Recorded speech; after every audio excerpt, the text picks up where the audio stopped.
Hi all, welcome to mummy and me ഐറാപ്പി. ഇന്ന് നമ്മളൊരു അടിപൊളി പെട്ടെന്ന് തന്നെ എളുപ്പത്തിൽ ഉണ്ടാക്കാൻ പറ്റുന്ന ഒരു ഇറച്ചിച്ചോറാണ് നമ്മൾ നോക്കാൻ പോകുന്നത്. സാധാരണ നമ്മൾ ഇറച്ചിച്ചോറൊക്കെ ഉണ്ടാക്കാറ് ബീഫൊക്കെ വെച്ചിട്ടാണ്.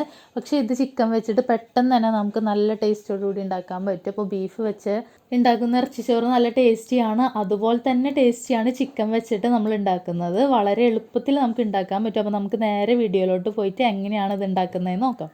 അപ്പോൾ നമ്മുടെ ഇറച്ചിച്ചോറ് ഉണ്ടാക്കാൻ വേണ്ടിയിട്ട് ഏറ്റവും ആദ്യമായിട്ട് വേണ്ടത് ഒരു വലിയ പാത്രമാണ്. അപ്പോൾ എന്താണെന്ന് വെച്ചിട്ടുണ്ടെങ്കിൽ ഇതിൽ തന്നെയാണ് നമ്മൾ ചിക്കനും റൈസും എല്ലാം തന്നെ വേവിച്ചെടുക്കുന്നത്. അപ്പോൾ അത്യാവശ്യം വലുപ്പമുള്ള പാത്രം എടുത്താലേ എല്ലാം കൂടി ഒരുമിച്ച് നമുക്ക് ചെയ്തെടുക്കാനായിട്ട് പറ്റുള്ളൂ. എന്നിട്ട് ഇതിലോട്ട് നമ്മൾ നെയ്യ് ഒഴിച്ച് കൊടുക്കുകയാണ്. അപ്പോൾ നെയ്യ് വേണമെങ്കിൽ നിങ്ങൾക്ക് യൂസ് ചെയ്യാം, അല്ലെങ്കിൽ ഓയിലായാലും യൂസ് ചെയ്യാം. അപ്പോൾ ഞാനിവിടെ 3 ടേബിൾ സ്പൂൺ നെയ്യും പിന്നെ ബാക്കി ഓയിലാണ് യൂസ് ചെയ്യുന്നത്. അപ്പോൾ 3 ടേബിൾ സ്പൂൺ നെയ്യും 3 ടേബിൾ സ്പൂൺ ഓയിലാണ് യൂസ് ചെയ്യുന്നത്. നിങ്ങൾക്ക് വേണമെങ്കിൽ ഓയിലിന് പകരം വെളിച്ചെണ്ണയോ അല്ലെങ്കിൽ ഫുള്ള് നെയ്യായിട്ട് 6 ടേബിൾ സ്പൂണോ എങ്ങനെ വേണമെങ്കിലും യൂസ് ചെയ്യാം. അപ്പോൾ നമ്മൾ ഒഴിച്ച് കൊടുത്തിട്ടുള്ള നെയ്യൊക്കെ നന്നായിട്ട് മെൽറ്റായി വന്നിട്ടുണ്ട്. ഇനി നമ്മൾ ഇതിലോട്ട് 3-4 ചെറിയ കഷ്ണം കറുകപ്പട്ട ആഡ് ചെയ്ത് കൊടുക്കുക. അതിനുശേഷം നമ്മൾ ഏലക്കായ 4 എണ്ണം, ഗ്രാമ്പൂ ഒരു 6-7 ആഡ് ചെയ്യാം. എന്നിട്ട് ഇതെല്ലാം കൂടി നന്നായിട്ടൊന്ന് വഴറ്റി കൊടുക്കുക. അതിനുശേഷം നമ്മൾ 1 ടീസ്പൂൺ വലിയ ജീരകവും 1 ടീസ്പൂൺ ചെറിയ ജീരകവും കൂടി ആഡ് ചെയ്ത് കൊടുത്തിട്ടുണ്ട്. എന്നിട്ട് നന്നായിട്ടൊന്ന് മിക്സ് ചെയ്ത് കൊടുക്കുക. പിന്നെ കുറച്ച് കറിവേപ്പിലയും കൂടി ആഡ് ചെയ്ത് കൊടുക്കുക. ഇനി നമ്മൾ ഇതൊക്കെ ചെയ്യുന്ന സമയത്ത് ഒരു വലിയ പാത്രത്തിൽ നമ്മൾ അരി അളന്നെടുത്തിട്ട് വെള്ളത്തിൽ കുതിർത്താൻ വെച്ചേക്കാണ്. അപ്പോൾ അരി നമ്മളിവിടെ 3 കപ്പ് അരിയാണ് എടുത്തിട്ടുള്ളത്. ഞാനിവിടെ ബസ്മതി റൈസാണ് എടുത്തിട്ടുള്ളത്. നിങ്ങൾക്ക് ബസ്മതിയോ അല്ലെങ്കിൽ വേറെ ഏതെങ്കിലും റൈസ് വേണമെങ്കിലും എടുക്കാം. അപ്പോൾ നമ്മൾ 3 കപ്പ് എടുത്തിട്ട് ഇതുപോലെ വെള്ളത്തിൽ കുതിർത്താൻ വെച്ചിട്ടുണ്ട്. ഇതൊരു 30 മിനിറ്റോളം ഇതുപോലെ കുതിരട്ട് ഇവിടെ ഇരുന്നിട്ട് ആ സമയത്ത് നമുക്ക് ബാക്കിയുള്ള പണികൾ ചെയ്യാം. ഇതിപ്പോൾ അത്യാവശ്യം വാടി വന്നിട്ടുണ്ട്. ഇനി നമ്മൾ ഇതിലോട്ട് ഇഞ്ചിയും വെളുത്തുള്ളിയും പച്ചമുളകുമാണ് ചേർക്കാൻ പോകുന്നത്. അപ്പോൾ ഇതെല്ലാതും നമ്മളൊന്ന് ക്രഷ് ചെയ്തിട്ടാണ് ഇടുന്നത്. പേസ്റ്റ് ആക്കണ്ട, ക്രഷ് ചെയ്തിട്ടൊന്ന് ഇട്ടാൽ മതി. അപ്പോൾ നമ്മൾ ഇതിന് വേണ്ടിയിട്ട് 2 പീസ് ഇഞ്ചിയും 10 മുതൽ 15 വരെ വെളുത്തുള്ളിയുടെ പീസും അതുപോലെ തന്നെ ഒരു 6-7 പച്ചമുളകുമാണ് ചേർക്കുന്നത്. അപ്പോൾ ഇതെല്ലാം കൂടിയിട്ട് നമ്മൾ ഒന്ന് ക്രഷ് ചെയ്തെടുത്തിട്ടാണ് ഇതിലോട്ട് ചേർത്ത് കൊടുക്കുന്നത്. പിന്നെ പച്ചമുളക് ഇവിടെ 6-7 എണ്ണം ഇട്ടാൽ മതി എന്ന് പറയാൻ കാരണം ഇനി നമ്മൾ ഇതിലോട്ട് മുളക് പൊടിയും അതുപോലെ തന്നെ കുരുമുളക് പൊടിയൊക്കെ ചേർക്കുന്നുണ്ട്. അപ്പോൾ അത്യാവശ്യം എരിവുണ്ട്. അപ്പോൾ അതുകൊണ്ടാണ് 6-7 പച്ചമുളക് ആഡ് ചെയ്താൽ മതി എന്ന് പറഞ്ഞത്. അപ്പോൾ നമുക്ക് ഇതെല്ലാം കൂടി ഒന്ന് ജസ്റ്റ് ക്രഷ് ചെയ്തിട്ട് ഇതിലോട്ട് ആഡ് ചെയ്ത് കൊടുക്കാം. ഇനി നമുക്ക് ഇഞ്ചിയുടെയും വെളുത്തുള്ളിയുടെ ഒക്കെ ഒരു പച്ചമണം പോകുന്ന വരെ നന്നായിട്ടൊന്ന് വാട്ടി കൊടുക്കുക. അങ്ങനെ ഇത് നന്നായിട്ട് വാടിയതിന് ശേഷം നമുക്ക് സവാള ആഡ് ചെയ്ത് കൊടുക്കുക. അപ്പോൾ നമ്മളിവിടെ 2 സവാളയാണ് അരിഞ്ഞു വെച്ചിട്ടുണ്ടായിരുന്നത്.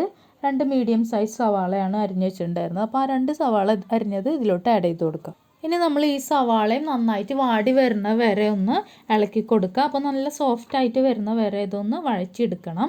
ഇപ്പോൾ നമ്മളുടെ സവാള നന്നായിട്ട് സോഫ്റ്റായിട്ട് വന്നിട്ടുണ്ട്, നന്നായിട്ട് വാടിയിട്ടുണ്ട്.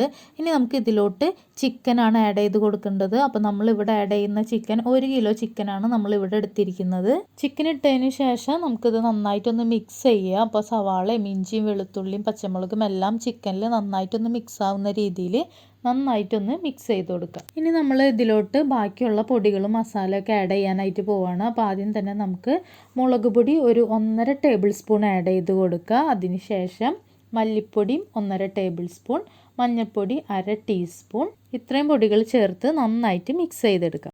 ഇനി നമ്മൾ ഇതിലോട്ട് നന്നായിട്ട് പഴുത്തിട്ടുള്ള 2 തക്കാളി ചെറുതായി ഇതുപോലെ അരിഞ്ഞിട്ട് ഇട്ട് കൊടുക്കുക. എന്നിട്ട് നന്നായിട്ട് മിക്സ് ചെയ്ത് കൊടുക്കുക ചിക്കനിലോട്ട്. ഇനി നമുക്ക് ഇതിലോട്ട് ആവശ്യമായിട്ടുള്ള ഉപ്പ് ആഡ് ചെയ്ത് കൊടുക്കുക. ഉപ്പ് ഓൾറെഡി ഞാൻ നേരത്തെ സവാള വാട്ടുന്ന സമയത്ത് കുറച്ച് ഇട്ടിട്ടുണ്ടായിരുന്നു. സവാള വാട്ടുന്ന സമയത്ത് കുറച്ച് ഉപ്പ് ഇട്ടിട്ടുണ്ടെങ്കിൽ പെട്ടെന്ന് വാടി കിട്ടും.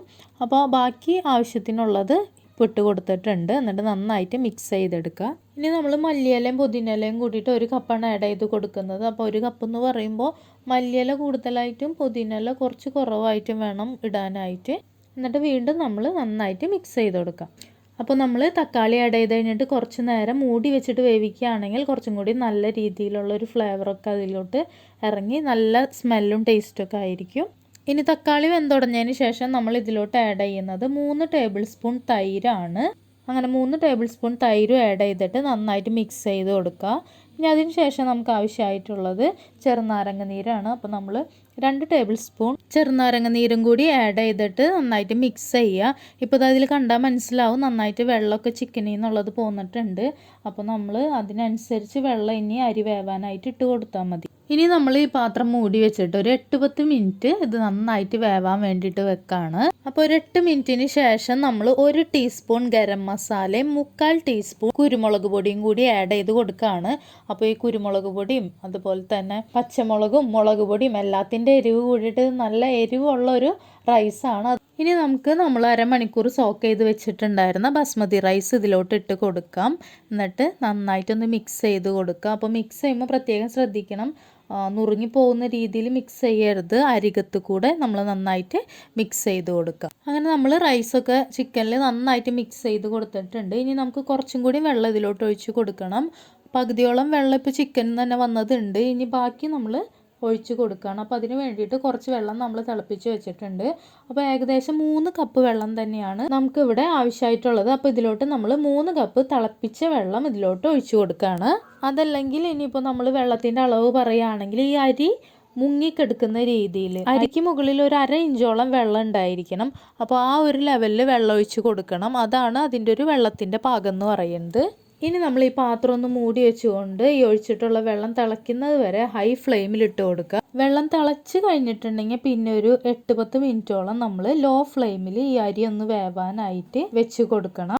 പിന്നെ അതുപോലെ തന്നെ ഈ 8 മിനിറ്റിൻ്റെ ഇടയിൽ നമ്മൾ ഇടയ്ക്കൊന്ന് മിക്സ് ചെയ്ത് കൊടുക്കുക. മിക്സ് ചെയ്ത് കൊടുക്കുമ്പോൾ നമ്മൾ പ്രത്യേകം ശ്രദ്ധിക്കണം, റൈസ് ഉടഞ്ഞു പോകരുത്. അപ്പോൾ സൈഡിൽ കൂടെ ജസ്റ്റ് ഒന്ന് അത് അടിക്ക് പിടിക്കാതിരിക്കാൻ വേണ്ടിയിട്ടൊന്ന് ഇടയ്ക്ക് മിക്സ് ചെയ്ത് കൊടുക്കുക.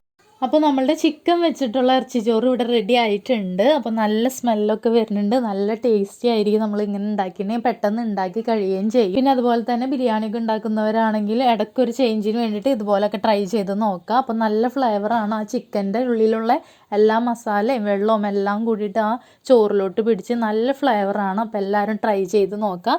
അപ്പോൾ ഈ ഒരു വീഡിയോ നിങ്ങൾക്ക് ഇഷ്ടപ്പെട്ടിട്ടുണ്ടെങ്കിൽ ലൈക്ക് ചെയ്യുക. ഞങ്ങളിടുന്ന കൂടുതൽ വീഡിയോസ് കിട്ടാനായിട്ട് താഴെ റെഡ് കളറിലുള്ള സബ്സ്ക്രൈബ് ബട്ടൺ പ്രസ് ചെയ്ത് അതിൽ നോട്ടിഫിക്കേഷൻ ഓൾ കൊടുക്കുക. എന്നാലാണ് ഞങ്ങളിടുന്ന പുതിയ വീഡിയോസ് നിങ്ങൾക്ക് നോട്ടിഫിക്കേഷൻ കിട്ടുള്ളൂ. കൂടെ നിങ്ങളുടെ ഫീഡ്ബാക്ക് അറിയിക്കുക. Okay, thank